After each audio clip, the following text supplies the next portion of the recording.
Salut et bonjour à tous, bienvenue de retour sur la chaîne, sur la French Connection, c'est Frédéric, merci de nous rejoindre, merci à tous ceux qui nous ont supportés, à ceux qui nous ont fait confiance, bienvenue à tous nos nouveaux abonnés. Et puis aujourd'hui, comme vous le savez, c'est le deuxième épisode de notre enquête sur François Camille Abello. On est en train de regarder ce que ce Français qui est mort suite à un suicide, ou en tout cas un suicide allégé dans un hôpital de la police indonésienne à Jakarta. Vous le savez, je vous rappelle rapidement, en tout cas, il avait été accusé de viol, de molestation, d'abus, et puis bien sûr de filmer ses enfants qu'il prenait, qu'il récupérait dans la rue de la capitale indonésienne. Il l'avait pris la main dans le sac avec un ordinateur comportant 305 vidéos, des vidéos pédopornographiques tout simplement, qui résumaient les actes sexuels dont il avait soumis ces jeunes garçons et ces jeunes filles durant son séjour dans la capitale indonésienne. Alors bien sûr, on va regarder tout ça, restez avec nous,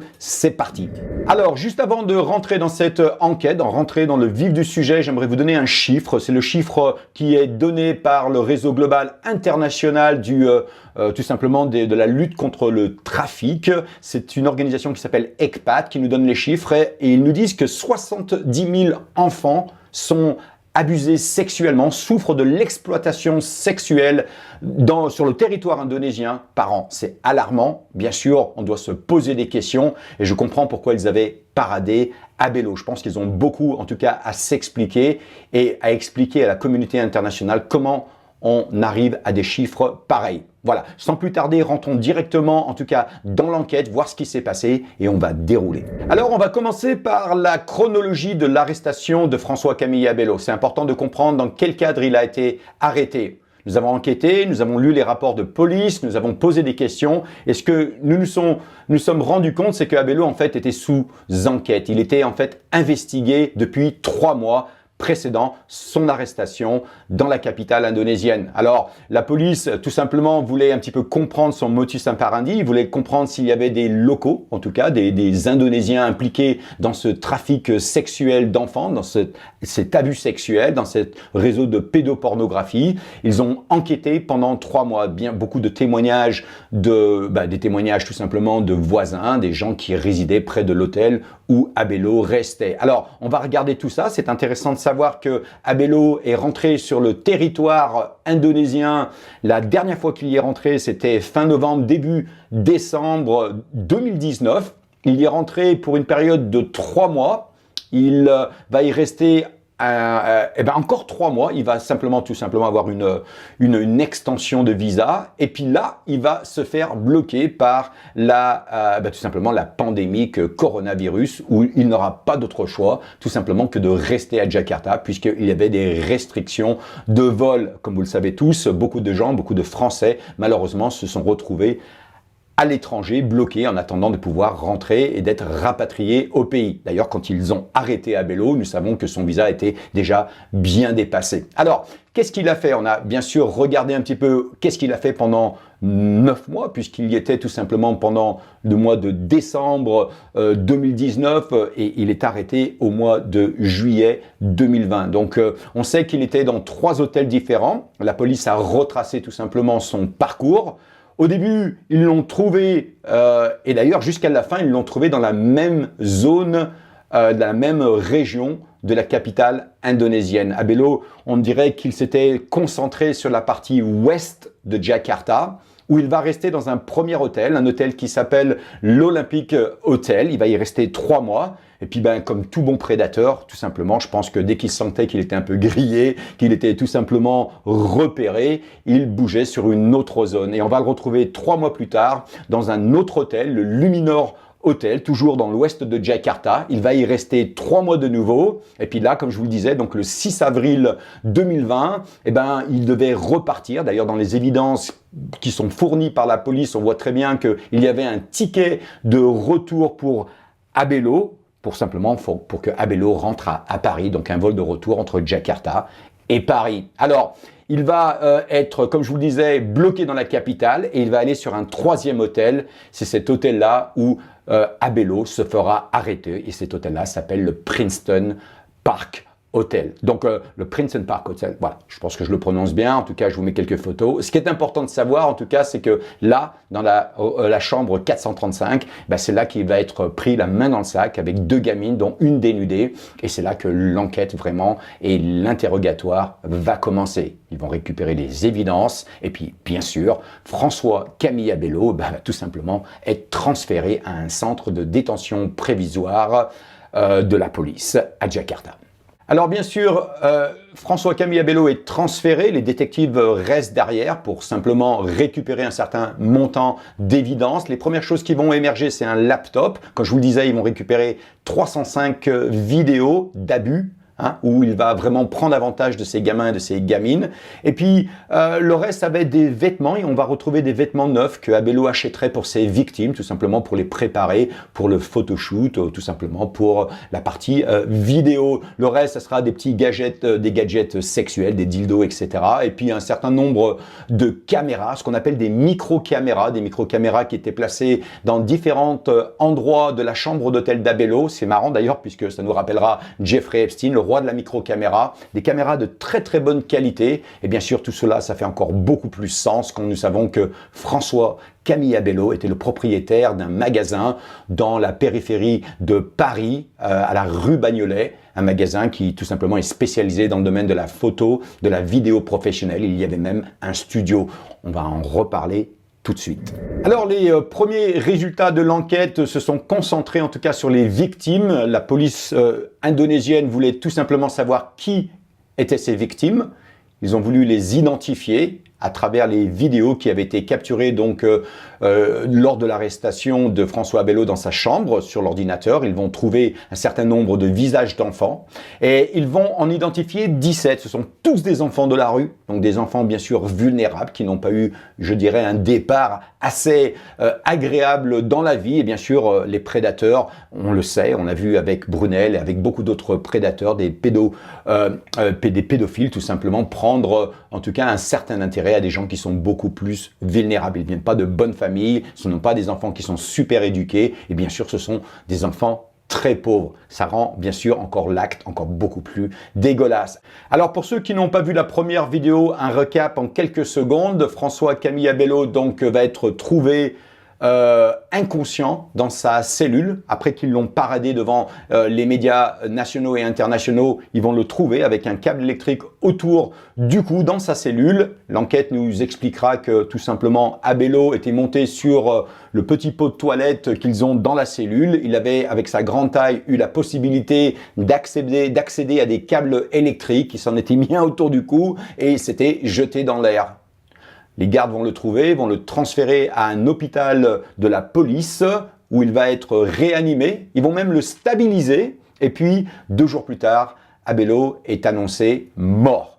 Alors, le chef de la police, celui qui parle un petit peu pour l'hôpital de la police, M. Younous, va nous dire que tout simplement il avait une fracture du cou. Ça nous rappelle un petit peu l'affaire Epstein, tu vois, c'est fracture du cou qui a empêché une respiration et en tout cas l'oxygénisation, j'arrive pas à le dire, l'oxygénisation de son corps, ce qui avait mis en danger un certain nombre d'organes dont le cerveau, et c'est ça en tout cas la cause qui nous est donnée pour son décès. Voilà, tout de suite j'aimerais vous emmener à Paris puisque c'est là que François Camille Abello avait son magasin au 15 de la rue Bagnolet, pardon, et c'est assez intéressant parce qu'on va voir et on va essayer de comprendre l'entreprise Abello. Nous savons qu'il a donc ce magasin qui est spécialisé, comme je vous le disais, en photo professionnelle, en équipement de photographie professionnelle, vidéo matériel, équipement électronique, etc. Tout ce que vous avez besoin si vous êtes un professionnel dans le monde de l'audiovisuel. Il a même un studio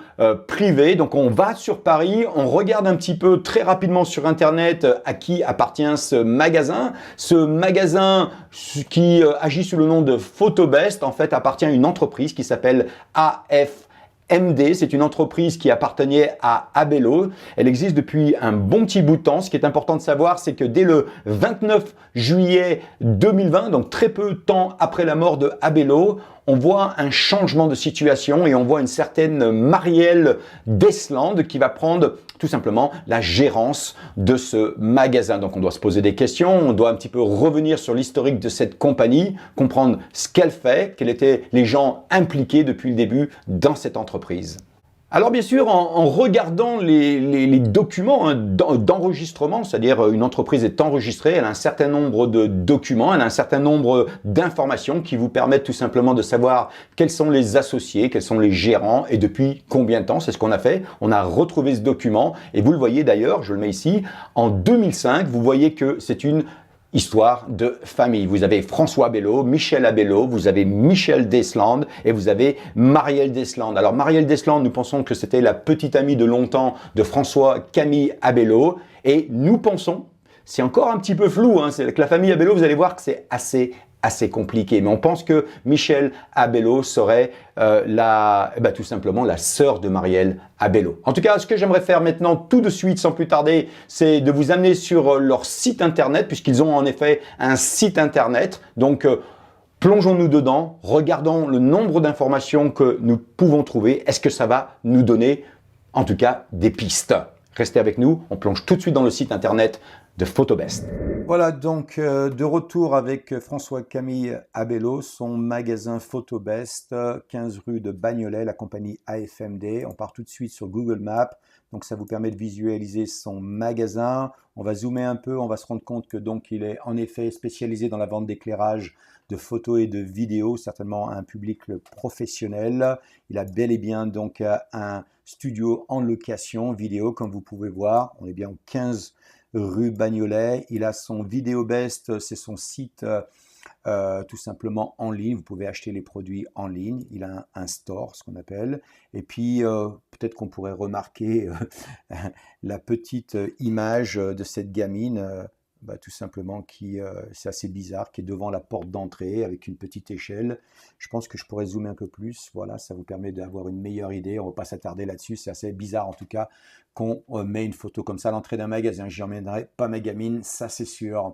Voilà, tout de suite, on passe donc sur le site de Photobest sur Internet, comme vous voyez, donc photobest.fr. Tout est sur Internet.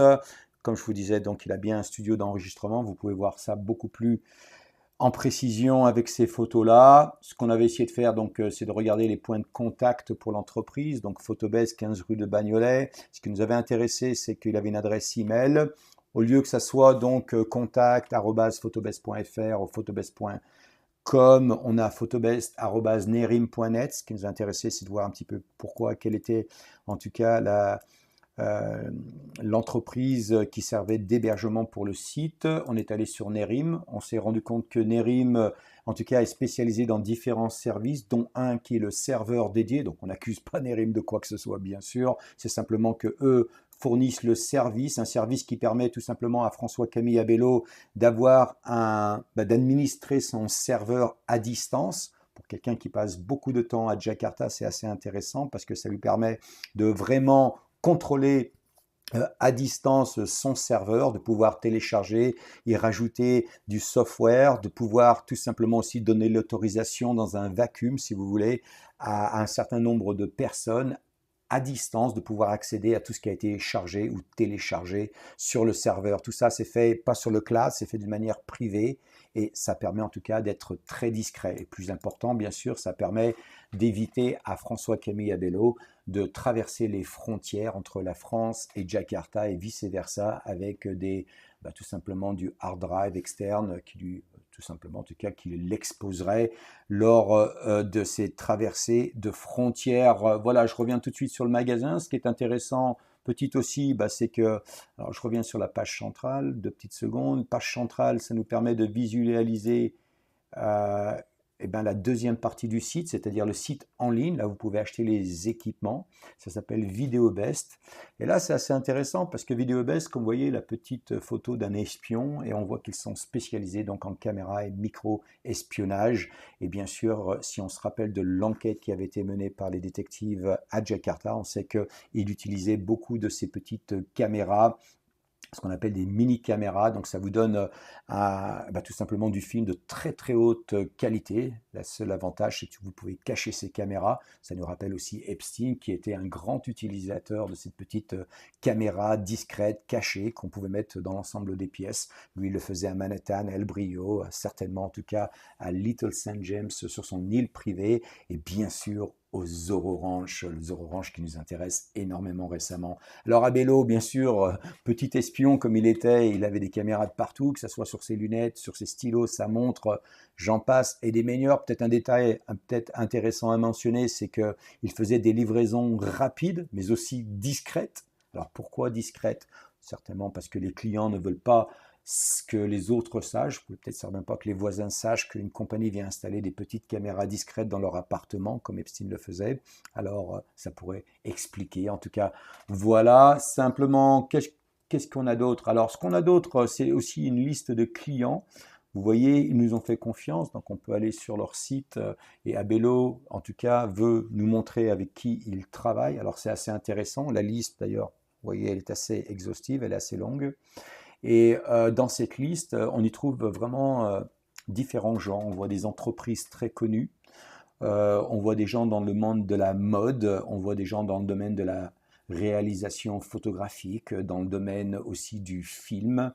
Et ça, c'est assez intéressant. D'ailleurs, oui, une compagnie EuropaCorp avec Luc Besson. On y reviendra. Vous verrez que c'est une entreprise qui est très intéressante. Et puis, bien sûr, comme je vous disais, le monde de la mode. Donc, Cerruti, vous avez ici Cerruti, Lacoste, vous avez qu'est-ce que vous avez? Hermès, Chloé International, j'en passe, et des meilleurs. Et puis bien sûr des grosses entreprises qui sont d'ailleurs sur le marché financier, le marché public. Vous avez Orange France, Dassault Aviation dans l'aéronautique, Sachet Sachet dans la publicité. Enfin, vous avez quand même des grands, grands noms. Et puis, ce qui nous a vraiment attiré, c'est bien sûr la partie école. Pourquoi Abelo avait autant de clients dans le domaine de l'éducation? On fera le rapprochement, j'en suis sûr. L'école ici, alors 1, 2, 3, 4, 5, 6, plus d'écoles même vers le bas, encore comme vous voyez. Et puis on passe dans les collèges, donc Abelo avait beaucoup de clients dans les collèges sur la région parisienne. Donc vous voyez les adresses, vous voyez les noms, allez jeter un coup d'œil vous-même quand vous avez un moment. Et puis les lycées, alors vous voyez les lycées, il était présent et il avait des clients dans beaucoup de lycées.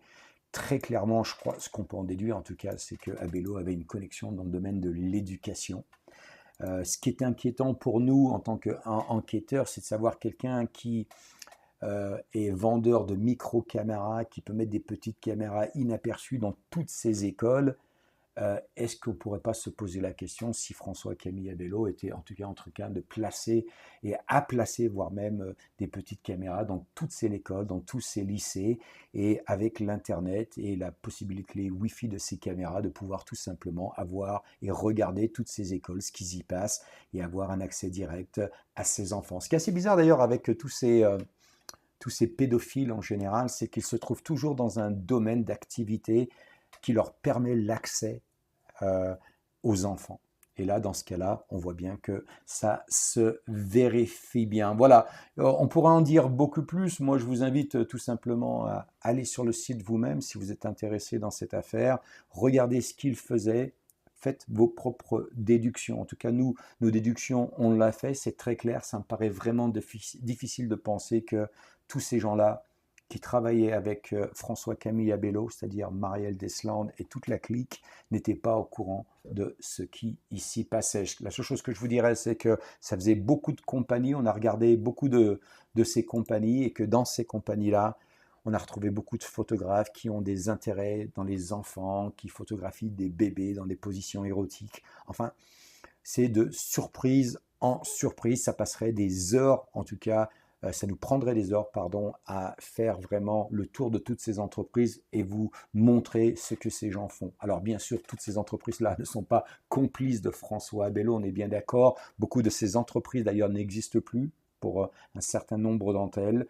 Voilà, je pense qu'on a fait le tour. Je ne veux pas rester plus longtemps. Merci d'avoir pris le temps de regarder en tout cas. Et puis, je vous retrouve tout de suite dans le reste de notre enquête sur François-Camille Abello. Voilà, donc merci de nous avoir suivis pendant cette petite présentation sur le site PhotoBest et VideoBest de François-Camille Abello et bien sûr de toute la famille, tous les gens qui travaillent autour et qui satellitent autour de ce maniaque, de ce détraqué sexuel. Ce qui est important de savoir aujourd'hui, c'est que l'enquête continue. Il faut savoir que nous voulions comprendre un petit peu mieux les origines de AFMD, voir s'ils étaient à l'international, voir si en France ils avaient existé dans le passé, peut-être sous d'autres noms. Tout ça, nous avons fait la recherche. On a éliminé ce qui n'était pas intéressant. Nous avons simplement gardé une entreprise qui nous avait paru vraiment intéressant, qui s'appelle Océan Film Production. C'est une compagnie en fait qui fait de la distribution de films. Elle était très connue en France. Elle était établie en 1990, c'est une entreprise qui avait l'air de bien marcher. Et puis, on sait qu'au mois de mars 2013, elle va tout simplement fermer. Il y aura une liquidation judiciaire, donc certainement des problèmes financiers ou peut-être autre chose. Ce qui est important de savoir concernant cette compagnie, c'est que même si son nom et le nom de l'entreprise est Océan Film, elle faisait du commerce sous le nom de AFMD. Voilà, donc juste après cette petite parenthèse concernant Océan Film Distribution, revenons à AFMD de chez François-Camille Abello, notre pédophile à Jakarta. Alors AFMD, c'est intéressant, on a regardé un petit peu l'origine de la compagnie et on s'est rendu compte que cette entreprise, elle a déménagé. Au début, quand elle avait été enregistrée, c'est-à-dire en 1996, elle était située au 9 rue Bagnolet, qui est la porte juste à côté du magasin. Okay. Et elle va fermer le 1er septembre 1998. Et puis, ce qu'on va voir, c'est que le même jour, pas 2 jours, pas 3 mois après, le même jour, l'entreprise va fermer et va réouvrir au 15 de la rue Bagnolet, mais avec un numéro de SIRET différent. Pourquoi ? Comment? Quels sont les bénéfices? Est-ce que c'est la procédure habituelle de donner un nouveau numéro de SIRET à une entreprise alors qu'elle déménage uniquement à la porte à côté? Moi, je pose des questions. On est en train de regarder, on a même regardé les finances. On a trouvé quelques petites choses, mais on n'a pas suffisamment d'évidence pour, en tout cas, dire qu'il y avait peut-être un système de blanchiment d'argent, etc. On regarde en tout cas, et bien sûr, si on trouve quelque chose, on vous le dira. Concernant la partie internationale de AFMD, on a voulu regarder, d'ailleurs on a enquêté sur différents individus dans la famille Abello, nous allons trouver un petit peu de partout, même jusqu'en Allemagne. Ce qui est intéressant en tout cas, c'est de savoir qu'ils sont présents, que AFMD est présent à l'international à travers des réseaux, que ce soit en Belgique, en Allemagne, mais aussi en Scandinavie. Je vous en dis pas plus parce que ça c'est sous enquête. La seule chose que je peux vous dire, c'est qu'il y avait une agence qui finance un certain nombre de distributeurs de films. C'est une agence qui s'appelle l'EACA. C'est l'agence exécutive pour l'éducation, l'audiovisuel et la culture à la Commission européenne. Alors jusqu'à là, on n'accuse personne. Ce qu'on est en train de dire tout simplement, c'est que où sont les films? AFMD fait de la distribution de films. Ils ont les moyens, ils ont les équipements. Ce qu'on aimerait voir, c'est les films. D'ailleurs, ça vous rappelle certainement quelque chose avec le même projet avec Epstein, puisque nous avions Gratitude America qui va donner, je crois, 57 000 € à une association dans le but de promouvoir la culture bullshit 80-90 notre cher ami Jack Lang avec bien sûr les anciens de son cabinet. On leur donne de l'argent à travers des charités d'Epstein pour faire des films. Mais de nouveau, il n'y a pas de films. Où sont les films, messieurs? Voilà. Donc on nous raconte n'importe quoi. C'est clair que de toute façon, le monde de la culture, le monde de l'audiovisuel, le monde de l'art, le monde de la mode reste en tout cas vraiment je dirais aux avant-postes de cette enquête. Ça, c'est sûr et certain. Voilà, donc nous arrivons à la partie de cette vidéo où nous allons nous concentrer sur la famille Abello, essayer de comprendre la structure de cette famille. Est-ce que cette famille aurait joué un rôle, aurait assisté François-Camille Abello dans ses exercices de pédopornographie? Et puis, est-ce qu'ils étaient au courant? Tout ça, c'est bien sûr des réponses que les gens attendent. Alors, avec toutes les informations que nous avons eues de l'enquête, plus l'enquête que nous avons menée, nous avons trouvé un certain nombre de synergies. On va aller tout simplement maintenant regarder, vous présenter la famille Abello. Je vous demanderai d'être indulgent parce que ce sont des gens, ce sont un peu des fantômes. Ils utilisent différents noms de famille en fonction de ce qu'ils font. Et puis, il va falloir, bien sûr, essayer de comprendre si oui ou non, ils ont été impliqués avec le frère, c'est-à-dire le François Camille Abello, ou tout simplement le fils, si on parle des parents. Alors, c'est complexe, restez avec nous, je vous assure, c'est pas évident à suivre. Même nous, on a eu beaucoup de problèmes. Et si on a fait des erreurs, pardonnez-nous en avance parce que tout simplement, c'est très très difficile et il y a très peu de documentation. Voilà, allez, on plonge dans la famille Abello, restez avec nous. Alors, on rentre tout de suite dans la famille Abello, comme je vous le disais. On va commencer par la mère. La mère, elle s'appelle Berthe Abello. Elle est connue sous le nom de Betty Abello. Par contre, elle est née Betty ou Berthe Sterenzos. Alors, je le prononce pas très bien. En tout cas, vous voyez sur les documents les noms. Ça vous permet de faire votre propre recherche. Ils sont d'origine polonaise. Alors, ce qui est intéressant, bien sûr, il y a le père, il y a Wolf Sterenzos. C'est un petit peu le fantôme, hein, c'est un peu version Brunel. Il est là, il n'est pas là, on ne le trouve pas. On n'a pas beaucoup d'informations, peut-être qu'il est décédé. Ce qui est important de savoir, c'est qu'il y a d'autres membres. Il y a 4 frères dans la famille Abello. Alors, bien sûr, François Camille Abello, lui-même, notre gars à Jakarta. Et puis, bien sûr, il a 3 autres frères. Le premier, il s'appelle William Abello, qui est un personnage très intéressant. Il y a Wolf Sterenzos, alors que c'est marrant, il a repris le même nom que son père. Pour des raisons cosmétiques, il n'a pas voulu s'appeler Abello. Est-ce que c'est un demi-frère?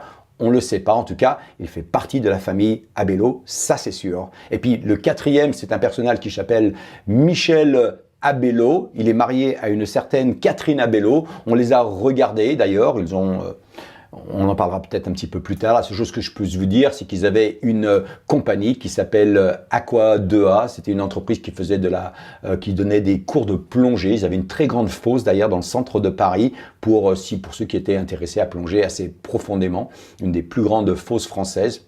Certainement, en tout cas, la plus petite, d'après ce que disait Michel Abello. Et puis, il prenait des groupes de plongeurs, il les emmenait en Égypte et dans bien d'autres destinations. On les a regardés, on est toujours en train de les enquêter, donc on va pas trop parler d'eux aujourd'hui. En tout ça, sachez que Michel Abello, c'était un frère de François Camille Abello. Et puis, on continue. On a donc le fils et la fille Abello. Le fils s'appelle Vincent Abello et la fille s'appelle Marie Abello. Voilà, on est en train aussi de les regarder, on n'a pas trop pris leur direction, on est en train de les enquêter. Aujourd'hui, dans cette vidéo, on va s'intéresser à juste un ou deux de ces caractères. Voilà. Et puis, bien sûr, on va pas oublier tout simplement la copine, je dirais la compagne de François Camille Abello. Elle s'appelle Marielle Deslandes et on pense qu'elle a une sœur parce qu'elle apparaît dans pas mal d'endroits qui s'appellerait Michel Deslandes. Comme vous avez vu sur les documents aujourd'hui, Marielle Abello, c'est celle tout simplement qui est aujourd'hui la gérante du magasin Photobest et Vidéobest au 15 rue Bagnolet. Alors, on va commencer tout de suite un petit peu à dérouler. On va s'intéresser au neveu de François Camille Abello, c'est Julien Abello. On va regarder ce qu'il fait. On sait qu'il a 3 compagnies en France. Il a aussi des compagnies à l'étranger. Mais on va regarder tout de suite ce qu'il a en France. En France, il a une compagnie qui s'appelle SARL Suca Metalec. Elle était enregistrée au 6 rue Molière à son inception. Et puis, elle va éventuellement bouger dans le 16e arrondissement à la rue Mozart. C'est assez intéressant, puisque c'est le quartier de notre cher ami décédé Jeffrey Epstein. Voilà, en tout cas, on ne va pas en dire plus, simplement une entreprise qui, à l'époque, était ils étaient 2 propriétaires. Il y avait Patricia Fleury Abello et il y avait donc Julien Abello. Et on va voir que donc Patricia Fleury Abello va résigner de ce poste-là et aujourd'hui, il n'y a que Julien Abello, propriétaire et partenaire de cette entreprise. On bouge tout de suite sur la 2e entreprise, elle s'appelle J.A. & Partners. C'est une entreprise qui est située au 735 rue du Lieutenant Parère à Aix-en-Provence. De nouveau, la ville de Aix-en-Provence a un centre, un carrefour de la pédocriminalité en France, pour ceux qui connaissent le sujet. On a regardé un petit peu ce qu'il fait dans le domaine de nouveau de l'immobilier, l'investissement immobilier, la location immobilière, tout ça. C'est assez intéressant. Ce qui est par contre peu probable, c'est que combien d'argent, on regarde un petit peu l'argent qu'ils font, on regarde l'argent qui passe à travers cette compagnie et on n'arrive pas à y voir suffisamment des montants pour justifier vraiment un sorte de blanchiment d'argent de quelque sorte. Donc on n'accuse pas, on a simplement de mettre les faits sur la table, regarder qui fait quoi. Et puis sa troisième compagnie, ça s'appelle SCI Du. De nouveau, on est à la rue Molière, on est à Montreuil. C'est là, en tout cas, où François-Camille Abello est né, je crois d'ailleurs. Et ce qui est intéressant de voir, c'est que c'est une entreprise qui était assez familiale, puisqu'elle appartenait à François-Camille Abello, mais elle appartenait aussi à Michel Abello. Ces deux-là vont résigner et vont en tout cas offrir la gérance de cette entreprise immobilière à Julien Abello, qui en est le propriétaire alors où on parle. Voilà, ça vous donne simplement une petite idée de ce qu'il fait. C'est quelqu'un qui a vécu pas mal d'années en Angleterre. Il a travaillé pour des banques en Angleterre. C'est quelqu'un aussi qui avait commencé sa carrière avec le Athias Group. Il était un interne à l'époque, une sorte de boîte, une maison qui fabrique des vêtements, qui fabrique, je dirais, ce qu'on appelle en anglais du apparel. C'est simplement un fabricant tout simplement de vêtements, comme vous en avez partout dans le monde. C'est une grosse entreprise d'ailleurs. Ils sont à l'international, pas seulement qu'en Europe. Mais on reparlera dans un petit moment. Voilà, donc je passerai sur Julien Abello. Il y a beaucoup plus de choses à dire, mais c'est sous enquête. Je ne veux pas trop donner d'informations en ligne. Je ne veux pas qu'ils sachent où on en est. Simplement, on est en train de les regarder de très très près. On passe tout de suite à William Abello. J'aime bien son look d'ailleurs. Alors William Abello, de nouveau, le frère à François-Camille Abello, il est marié avec Chouchan Abello Tcherparchiant. Ils ont une entreprise qui s'appelle Montcalm Abyssienne. C'est une entreprise qui avait été montée de toutes pièces par Betty Abello, la mère Abello, en tout cas la mère de François-Camille Abello et la mère bien sûr de William Abello. C'est une entreprise qui est spécialisée dans la décoration dans le monde du film, dans le monde du théâtre, dans le monde du divertissement. Et puis bien sûr ce sont des costumiers, ce sont des gens qui tout simplement font des costumes pour le théâtre, pour le monde du film, etc. C'est quelque chose d'assez passionnant. Moi, je trouve ça génial, en tout cas. Je trouve que c'est un métier très artistique. Donc, c'est très intéressant de voir dans quel univers il se développe, dans lequel il puisse tout simplement s'exprimer. Alors, bien sûr, c'est intéressant pour nous parce que ils sont très proches du monde du film, du monde du théâtre, du monde culturel, du monde des planches, etc.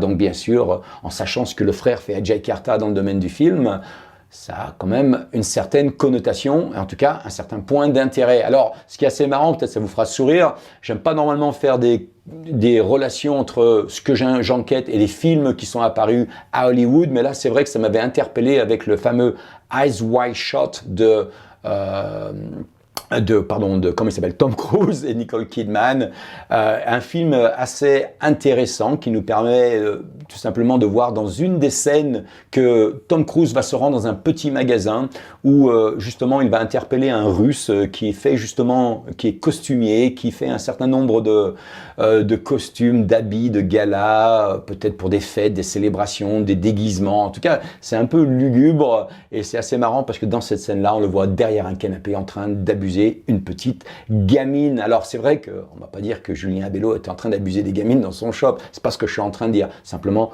je fais la relation entre ces deux événements. Alors on s'est intéressé un petit peu à la carrière, au cursus de William Abello, savoir un petit peu d'où il vient et surtout où est-ce qu'il allait. Et on se rend compte qu'au fur et à mesure de sa carrière, il s'est intéressé à l'environnement et était assez, je dirais, impliqué dans le service, ce qu'on appelle le service environnemental. Il avait créé d'ailleurs une sorte de bureau d'études qui s'appelle EcoProd. EcoProd, c'est tout simplement une sorte de bureau d'études qui va aider les entreprises, ce qu'on appelle les sociétés de production, les sociétés de distribution de films à gérer leur émission carbone, en tout cas la comprendre, la gérer, la manager. Et c'est exactement ce que William Abello fait à travers EcoProd. Alors jusqu'à là, rien de sensationnel, jusqu'au moment où on commence à essayer de voir un petit peu quels sont les clients de EcoProd et nous allons nous rendre compte très rapidement que EcoProd est sous contrat ou était à l'époque sous contrat avec une entreprise qui s'appelle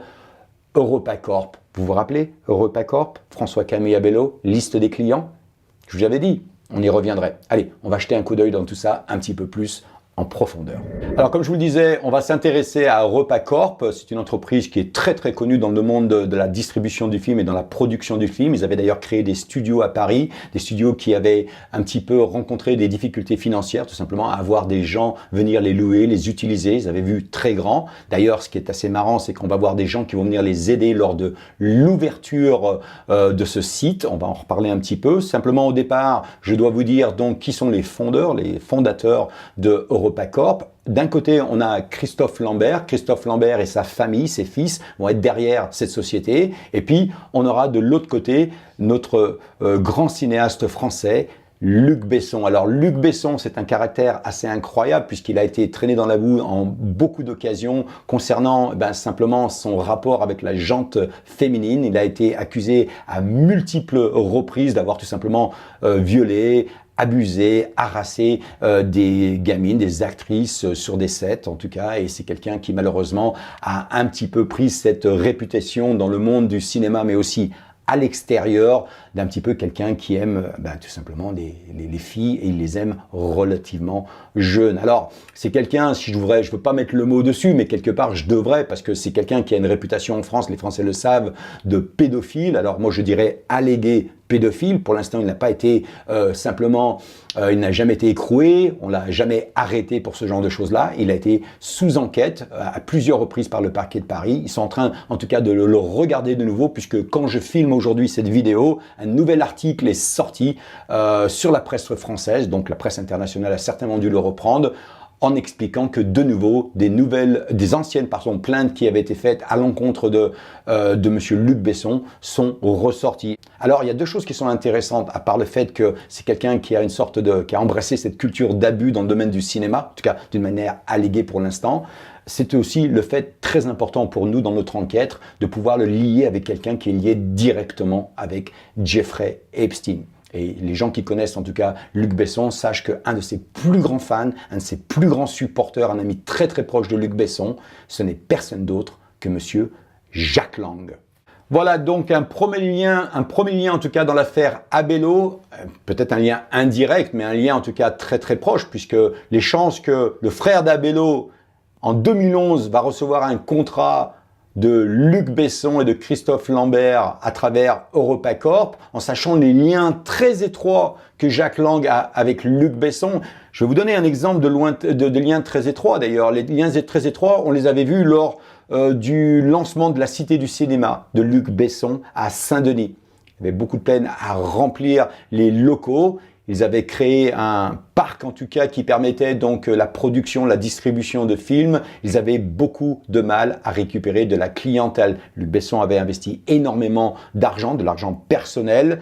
Lors de l'ouverture, le ministre de la Culture à l'époque n'avait même pas fait le déplacement. Et qui nous avons retrouvé lors du lancement? Personne d'autre que Jack Lang. Alors Jack Lang, vous le connaissez tous, ancien ministre de la Culture et de l'Éducation française. Il avait été cité dans l'affaire Epstein tout simplement parce que il avait, à travers ses collaborateurs, ses anciens membres du cabinet au ministère de l'Éducation, mais aussi une amie privée, avait lancé une association qui visait en tout cas à promouvoir la culture des années 80 et 90. Ils étaient tout simplement censés faire un film qui ne verra jamais le jour. Ils avaient reçu de l'argent de Jeffrey Epstein et de sa fondation Gratitude America. Et là, de nouveau, Jack Lang avait un petit peu esquivé en disant « Oui, c'était juste pour faire un film. » Et puis, point barre. Les médias n'ont fait comme d'habitude, ils n'ont pas enquêté. Moi, ce que je suis en train de me rendre compte avec l'ensemble des gens avec qui je travaille, c'est que le monde de la culture, les grands intellectuels de ce monde en France en tout cas, et puis bien sûr le monde comme je disais, le monde des planches, le monde du divertissement, le monde de la production, le monde du spectacle, le monde de la mode, tout ça c'est un petit monde. L'élite se connaît dans ce monde-là, ils se connaissent très bien. Nous avons vu encore de nouveau l'ancien président du siècle tombé, M. Duhamel, dans une histoire de pédophilie. Tout ça, ce sont des grands intellectuels, ce sont des gens qui se connaissent, ce sont des mondes de l'art, l'éducation. Et c'est vrai que nous, en matière d'investigation, d'enquête, nous sommes concentrés dans ce domaine-là. On aurait pu prendre différentes avenues. Nous avons choisi de rester dans cette avenue-là parce que nous l'avons enquêté profondément. Et je pense que de plus en plus, vous allez voir beaucoup de noms, un après l'autre, tomber. Okay? Je ne parle pas de Louvain, ce que vous avez vu encore, alors qu'on filme de nouveau, son nom a été mentionné. Donc c'est en train d'arriver, c'est en train de s'étioler tout doucement et nous allons apprendre, je pense, de semaine en semaine, beaucoup plus d'informations. Donc restez avec nous parce que ça va valoir la peine. Tout de suite, on retourne donc sur notre enquête avec notre ami William Abello et le reste de sa famille. Ah oui, alors juste avant peut-être de repartir sur la famille Abello, je voulais peut-être simplement revenir juste un tout petit peu, j'avais oublié, et je pense que c'est quand même quelque chose d'assez important, mais Luc Besson, pour les Français en tout cas qui le connaissent, même les gens à l'international, on sait tous qu'il a un peu cette réputation, je dirais presque du Harvey Weinstein français. En tout cas, c'est un mot que j'ai entendu à quelques reprises, et puis certains sont même allés jusqu'à dire qu'il avait des tendances pédophiliques. Alors bon, on va pas l'accuser, tout ça c'est allégué bien sûr, mais enfin c'est vrai que c'est quelqu'un qui a un profil qui me rappelle un peu de celui de Brunel, c'est-à-dire que tout au long de sa carrière, il y a des accusations qui sont faites, des actrices qui ont travaillé avec lui, comme Saint Van Roy, cette actrice hollandaise qui avait travaillé avec lui en 2017 sur un projet qui s'appelle de Valerian, le film Valerian, et puis un autre film, je crois qu'elle avait travaillé, qui s'appelle The City of Thousands Planets. Et ça, c'est quelqu'un qui, c'est pas la première fois qu'elle porte plainte contre Luc Besson. Et là qu'on a vu, alors qu'on est en train de tourner cette vidéo, on voit que Luc Besson, de nouveau, est tout simplement dans la presse avec ces accusations qui reviennent. Il est de nouveau accusé, il est de nouveau mis sous enquête. Alors, c'est assez intéressant de voir ça en sachant qu'il y a 8 autres victimes derrière, peut-être pour des faits prescrits, mais en tout cas des victimes qui ont déjà dit que c'est quelqu'un qui faisait partie de cette culture d'abus dans le domaine de tout simplement du cinéma, de la production cinématographique. Alors c'est assez inquiétant parce qu'il y a quand même dans le monde du cinéma, nous savons qu'il y a Polanski et toute cette équipe, dans le côté intellectuel et Maznev, on n'arrête pas. C'est-à-dire que dans ce monde d'intellectuels, de cinéma, d'art, de culture, on dirait qu'il y a tout simplement cet engouement pour les jeunes enfants, que ce soit garçons ou filles. En tout cas, l'enquête nous en dira plus. On continue. Repartons tout de suite sur ce qui nous intéresse. Voilà, donc comme je vous le disais, on se repenche sur la famille Abello, rapidement sur un des caractères, un des frères de François Camille Abello, qui s'appelle Wolf Sterenzos. Comme je disais, peut-être pour des raisons cosmétiques, il a gardé ce nom-là. En tout cas, il est définitivement un frère. Il fait partie de la famille Abello. Ce qui est intéressant de savoir, c'est qu'il ressemble énormément à William Abello. D'ailleurs, je vous mets les deux photos et je vous laisse décider pour vous-même. C'est un caractère très sombre. C'est quelqu'un qui n'apparaît dans très peu d'endroits. Il a un compte Twitter. Il a, je crois, très peu de gens qui le suivent, dont une seule personne qui est assez intéressante, qui s'appelle Dustin Nathan, @DustinNathan1. Allez jeter un coup d'œil, c'est assez intéressant parce que sa photo sur Twitter me paraît très lugubre, une chambre noire, on se croirait dans un sous-marin avec une petite lampe et avec une petite vanne pour fermer la porte. Ça a l'air très sombre, très lugubre, un caractère peut-être intéressant, je ne sais pas, on n'accuse personne, on est simplement en train de regarder qui est Wolf Sterenzos. La seule chose qu'on sait, c'est qu'il a le même nom que son père, ce qui me paraît très bizarre. En tout cas, on est en train d'enquêter sur lui. On a trouvé 2-3 choses, mais on va pas pour l'instant aller plus loin là-dessus parce que on veut pas donner d'informations où en est l'enquête. Ce qui est intéressant de savoir, en tout cas, que c'est un personnage qui est très proche de la famille Abello. On veut en savoir plus et on vous en dira plus. Voilà, tout de suite, on va passer à la deuxième partie de la famille Abello. C'est une famille qui s'appelle la famille Attias, qui est assez intéressante. Pour ceux qui ont suivi le documentaire de F-Society, ce nom était apparu. Nous avons vu que F-Society a présenté Monsieur Attias, et bien sûr, il s'appelle Michel Attias d'ailleurs, et il avait été donc bien présenté comme une personne qui est reliée à un certain nombre d'individus qui sont sur le carnet noir d'Epstein. Alors c'est intéressant, c'est un très bon travail de recherche. D'ailleurs, je vous invite à aller regarder leurs vidéos parce qu'ils ont fait du bon boulot. Peut-être la seule chose que je pourrais rajouter là-dessus, c'est simplement que la connotation Christophe Lambert et le carnet noir d'Epstein, on doit faire très attention parce que le carnet noir d'Epstein mentionne un Christopher Lambert qui est franco-américain, qui était un ami d'Epstein, et le Christophe Lambert de EuropaCorp qui est ami avec Michel Attias, c'est un Français et c'est une autre personne. Ce sont deux individus différents, il faudrait pas les mélanger. Voilà, c'est la seule chose peut-être remarque que je ferai. Il faut faire attention bien sûr de pas incriminer des gens qui peut-être n'ont rien à voir finalement après tout avec cela. Voilà, savoir que d'ailleurs, en parlant de Christophe Lambert, il avait quitté EuropaCorp en 2016, au mois de février 2016. Il va quitter l'entreprise. Il avait d'ailleurs relativement été assez vocal concernant sa vision sur la culture un petit peu d'abus des femmes dans le monde du cinéma. Il en avait parlé à plusieurs reprises, qui lui avait pas valu en tout cas beaucoup de publicité, mais c'est quelqu'un qui 3 mois plus tard, après avoir quitté EuropaCorp, va décéder d'un cancer, mais genre foudroyant.